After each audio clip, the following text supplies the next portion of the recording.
ছেলে কি করে গো? কি আর করবে, তোলা তুলে খায়। ও মা, সে তো চিটিংবাজি। তা মাসে কেন নয়? খুব বেশি নয়, মেরে কেটে লাখখানেক হবে।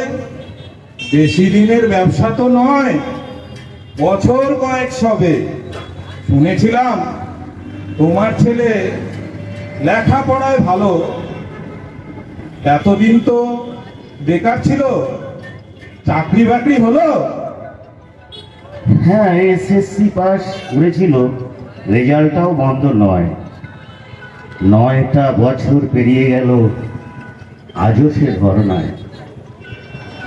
2015 থেকেই আমার ছেলে ব্যবসা হলো চালু। এসএসসি, টেট, কয়লা গরু, রেশন আর বালু।